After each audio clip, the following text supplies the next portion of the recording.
قرآن پاک کی جو آیتیں میں نے پڑھی ہیں یہ دونوں آیتیں، اس سے اوپر والی آیتیں، اس سے نیچے والی کافی ساری آیتیں ہیں۔ اور میں بات یہاں سے شروع کر رہا تھا کہ جو لوگ قرآن پاک پڑھتے ہیں ترجمے کے ساتھ، تفسیر کے ساتھ سمجھ کے پڑھتے ہیں، ان کو پتہ ہے کہ 30 پارے قرآن پاک ہیں، پورے 10 سپارے قرآن پاک جو ہے وہ جہاد کے بارے میں، 10 سپارے، اور پورے 10 سپارے جو ہے وہ انفاق فی سبیل اللہ کے بارے میں، اللہ کی راہ میں خرچ کرنے کے بارے میں، اور باقی 10 پاروں کے اندر نماز، روزہ، حج، زکوٰۃ، معاملات، قصص، واقعات، باقی ساری چیزیں جو ہیں، یعنی تیسرا حصہ قرآن پاک کا جو ہے وہ جہاد کے بارے میں۔ آج مسلمانوں کی پوری دنیا میں کیا حالت ہو چکی ہے کہ فلسطین والے مظلوم مسلمان جو ہیں تنہا مقابلہ کر رہے ہیں، اور ساری دنیا کے مسلمان سہمے ہوئے ہیں، ڈرے ہوئے ہیں کہ امریکہ نے بحری بیڑا بھیج دیا ہے، اس کے اوپر اتنے طیارے ہیں، تو کہیں ایسا نہ ہو کہ ہم کوئی بیان دے دیں تو امریکہ جو ہے وہ ہمارا رخ کر لے، کیونکہ اسرائیل کے ساتھ امریکہ ہے۔ کبھی کسی نے یہ نہیں سوچا کہ مسلمانوں کے ساتھ کون ہے، جو کلمہ پڑھتے ہیں، جو اللہ کو مانتے ہیں، اللہ کے رسول کو مانتے ہیں، قرآن کو مانتے ہیں، ان کے ساتھ بھی کوئی ہے کہ نہیں ہے۔ ہم مکمل طور پر مادیت پرست ہو گئے ہیں، ظاہری چیزوں کے اوپر ہمارا ایمان ہے، یقین ہے۔ آہستہ آہستہ تو یہ جو رسمی طور پر ہم باتیں کرتے ہیں نا، علاج کرائیں تو کہتے ہیں جی شفا من جانب اللہ ہے، یہ جملہ عام طور پر لوگ بولتے ہیں، لیکن یہ بھی رسمی طور پر ہوتی ہے، ورنہ یقین سارا کا سارا جو ہے نا وہ دوائیوں کے اوپر ہی ہوتا ہے، ڈاکٹروں کے اوپر ہی ہوتا ہے۔ اور جتنے معاملات اللہ دیکھ رہا ہے، سارے کام ہو رہے ہیں، گناہ کے، رشوت کے، سود کے، بے حیائی کے، فحاشی کے، عریانی کے، ہاتھ میں موبائل پکڑا ہوا ہے، گند مند دیکھ رہے ہیں، اور یہ بھی عقیدہ ہے کہ اللہ دیکھ رہا ہے، میں یہ دیکھ رہا ہوں اور اللہ مجھے دیکھ رہا ہے، اللہ صرف مجھے دیکھ رہا ہے، اس کو اللہ نہیں دیکھ رہا جو میں دیکھ رہا ہوں۔ اللہ فرماتا ہے قرآن پاک میں، یہ آیت آپ سنیں اور فلسطین کے مسلمانوں کا حال اپنی نگاہوں کے سامنے رکھیں۔ کشمیر کا بھی یہی معاملہ ہے، لیکن فی الحال بات ہم فلسطین کی کرتے ہیں۔ اللہ فرماتا ہے وَمَا لَكُمْ لَا تُقَاتِلُونَ فِي سَبِيلِ اللَّهِ، تمہیں کیا ہو گیا ہے کہ تم اللہ کی راہ میں جہاد کیوں نہیں کرتے؟ یہ بات کرنے کا اور بھی انداز ہو سکتا تھا، جاہدوا فی سبیل اللہ، اللہ کی راہ میں جہاد کرو، یا ایھا الذین آمنوا اذا قیل لکم انفروا فانفروا، جب تمہیں کہا جاتا ہے کہ نکلو اللہ کی راہ میں تو نکلا کرو، اور بھی انداز ہو سکتا تھا، لیکن یہ انداز جو ہے نا، تمہیں کیا ہو گیا ہے، کیوں مرتے جا رہے ہو، کیوں بزدل ہو گئے ہو، اور کیوں لوگوں سے ڈرتے ہو، مخلوق سے ڈرتے اور خالق سے نہیں ڈرتے؟ تمہارے خالق کا حکم ہے کہ اللہ کی راہ میں جہاد کیا کرو۔ یہ میں آپ کو باتیں نہیں سنا رہا، یہ اپنے دکھ کا اظہار کر رہا ہوں کہ مسلمان حکمران جو ہیں وہ کیا کر رہے ہیں۔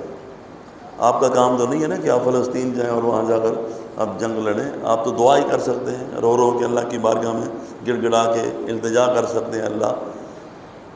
مسلمانوں کو، وہاں فلسطین کے مظلوم مسلمانوں کو یہودیوں کے ظلم و ستم سے نجات عطا کر، جو ان کا علاقہ جس پر قبضہ کیا ہوا ہے وہ ان کو علاقہ واپس کرا دے، اور واپس اپنے آپ تھوڑا کریں کہ ظاہر بات ہے کہ کارروائی کرنی پڑے گی۔ یہ 1917 کے اندر برطانیہ نے یہودیوں کے ساتھ یہ وعدہ کیا تھا کہ تمہیں ہم ضرور دنیا میں علیحدہ خطہ اور زمین جو ہے نا وہ کہیں سے لے کر دیں گے، 1917 کے اندر۔ اور آہستہ آہستہ آہستہ آہستہ 1948 میں جا کر انہوں نے اپنا وعدہ پورا کیا اور فلسطین میں جا کر ان کو آباد کر دیا، اور مسلمانوں کے اور عربوں کے سینے کے اندر خنجر گھونپ دیا۔ دن بدن طاقتور ہو رہے ہیں، اور امریکہ اس کی پشت پناہی کر رہا ہے، اور کچھ مسلمانوں کی اپنی بزدلیاں ہیں، کمزوریاں ہیں کہ وہ عرب جہاں سے اسلام کی شمع روشن ہوئی، جو اولین مخاطب ہیں قرآن پاک کے، انہوں نے ناچ گانا، محل بنانا، شادیاں کرنا اور اس طرح کے عیاشیوں میں پڑ گئے، اور جہاد جو ہے اس کو پسے پشت ڈال دیا۔ وہ اسرائیل کے کسی وزیر اعظم کی بیٹی تھی نا، تو اس سے کسی نے سوال کیا کہ تم اسکولوں کے اندر، اسکول میں بچہ داخل ہوتا ہے تو تم اس کو لڑنے کی اور اسلحہ بنانے کی اور ٹریننگ دینا شروع کر دیتے ہو، یہ تمہارا ذہن کیسے بنا؟ تو اس نے کہا یہ ہمارا ذہن جو ہے نا، یہ تمہارے نبی نے بنایا ہے۔ وہ کیسے؟ تمہیں پتہ نہیں ہے تمہارے نبی 3 دن بلکہ 2 مہینے گھر میں چولہا نہیں جلتا تھا، اور جب وصال ہوا ان کا تو ان کی زرہ جو ہے وہ یہودی کے قبضے میں تھی، اور گھر میں 9 تلواریں لٹک رہی تھی دیواروں کے ساتھ، کھانے کو کچھ نہیں تھا، زرہ یہودی کے پاس گروی رکھی ہوئی تھی اور 9 تلواریں گھر کے اندر موجود تھیں۔ تم نے یہ چھوڑ دیا خالی دعاؤں کے اوپر۔ وہ لطیفہ ہی ہے کہ راحیل شریف صاحب 14 عرب ریاستوں کی فوج کے سربراہ ہیں، اور بیان تو کیا آئے گا، وہ جی عرب شہزادوں کو لے کر خانہ کعبہ جا رہے ہیں اور اسرائیل کے خلاف بد دعا کریں گے کہ اللہ ان کو تباہ کر دے، برباد کر دے۔ اے خانہ کعبہ کے اوپر حملہ کرنے والے ابرہہ کافر کو ابابیل کے ذریعے سے مارنے والے، ابابیل کا لشکر بھیج ان کے منہ میں کنکر دے کر، تاکہ وہ اسرائیل کے اوپر کنکر برسائیں اور یہ صفحہ اسی سے مٹ جائیں۔ ابابیل آئیں گے تو اسرائیلیوں پر کنکر نہیں ماریں گے، تمہارے اوپر ماریں گے کہ تم کیا کر رہے ہو، صرف دعائیں کرنا۔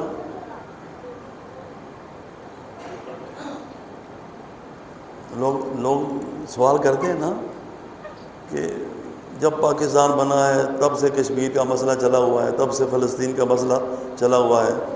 نہ کشمیر آزاد ہو رہا ہے، نہ فلسطینیوں کا مسئلہ حل ہو رہا ہے، بیت المقدس آزاد نہیں ہو رہا، تو ہر جمعے دعائیں کی جاتی ہیں، رو رو کے دعائیں کرتے ہیں، تو خالی دعائیں جو ہے نا اس سے کام نہیں چلتا۔ وہ پہلا جو وزیر اعظم تھا نا اسرائیل کا، پتہ نہیں یوگان کے کیا نام تھا اس کا، وہ کہتے ہیں وہ جب ان کا سالانہ دن آتا ہے نا دیواری گریا پہ جانے کا، وہاں جا کر رو رو کے دعائیں کرتے ہیں، تو اس کی بیٹی نے دیکھا کہ میرا باپ کہیں کسی کام کے سلسلے میں جا رہا ہے، تو اس نے کہا ابو کہاں جا رہے ہو؟ کہا میں ضروری حکومتی کام کے سلسلے میں جا رہا ہوں۔ تو اس نے کہا آج تو ہمارا سالانہ دن ہے، آج تو پورے یہودی اکٹھے ہوں گے دیوار گریا پر اور وہاں جا کے گڑ گڑائیں گے، دعائیں کریں گے۔ تو اس نے کہا دعاؤں سے یہ کام زیادہ ضروری ہے، یہ کام کر کے میں آ جاؤں گا، دعا کر لوں گا،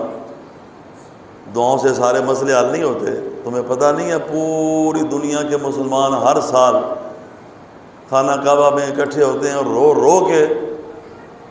ہمارے خلاف بد دعائیں کرتے ہیں، اللہ اسرائیل کو تباہ کر دے، اللہ یہودیوں کو برباد کر دے۔ ہم اور زیادہ طاقتور ہوتے جا رہے ہیں،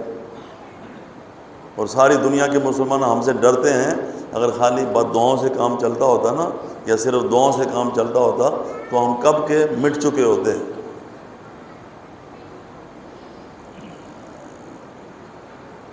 تو اللہ پاک کیا فرماتا ہے، وَمَا لَكُمْ لَا تُقَاتِلُونَ فِي سَبِيلِ اللَّهِ، تمہیں کیا ہو گیا ہے، تم اللہ کی راہ میں کیوں نہیں لڑتے؟ وَالْمُسْتَضْعَفِينَ مِنَ الرِّجَالِ وَالنِّسَاءِ وَالْوِلْدَانِ، کمزور مرد، عورتیں اور بچے، الذین، وہ جو اللہ کی بارگاہ میں یقولون، رو رو کے دعا کر رہے ہیں، ربنا، اے ہمارے پالنے والے، اخرجنا، ہمیں نکال لے، من هذه القریۃ الظالم اہلها، اس بستی سے جہاں کے رہنے والے بڑے ظالم ہیں۔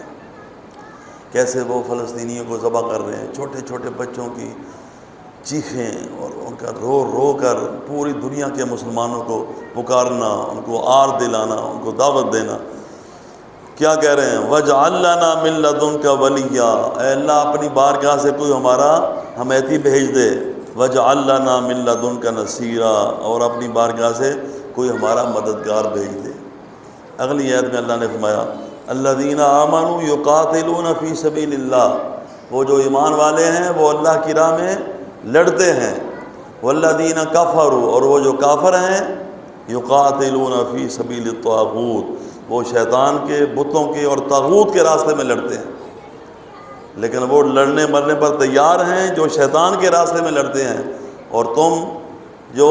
بچ جاؤ تو غازی، مر جاؤ تو شہید، تمہیں لڑنے سے ڈر لگتا ہے۔ اللہ کا نام بلند کرنے کے لیے، کلمات اللہ کے اعلاء کے لیے اور اسلام کا جھنڈا اونچا کرنے کے لیے تم اپنی جانیں بچاتے ہو، تمہیں اپنی رہائشیں، تمہیں اپنے بنگلے، تمہیں اپنے کاروبار، تمہیں اپنا مال و دولت، یہ زیادہ پیارا ہے اللہ کی راہ میں جہاد کرنے کے لیے۔ اللہ تعالیٰ سورۃ توبہ میں کیا فرماتا ہے؟ قُلْ إِنْ كَانَ آبَاؤُكُمْ وَأَبْنَاؤُكُمْ وَإِخْوَانُكُمْ وَعَشِيرَتُكُمْ وَأَمْوَالٌ اقْتَرَفْتُمُوهَا وَتِجَارَةٌ تَخْشَوْنَ كَسَادَهَا وَمَسَاكِنُ تَرْضَوْنَهَا أَحَبَّ إِلَيْكُم مِّنَ اللَّهِ وَرَسُولِهِ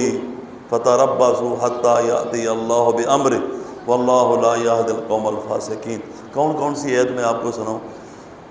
اے میرے نبی کہہ دیجئے، ان کو فرما دیجئے، اگر تمہارے باپ دادا، اگر تمہارے بہن بھائی، اگر تمہارے رشتہ دار، اگر تمہاری بیویاں، اگر تمہارے اچھے اچھے مکانات، اگر تمہارا کاروبار جس میں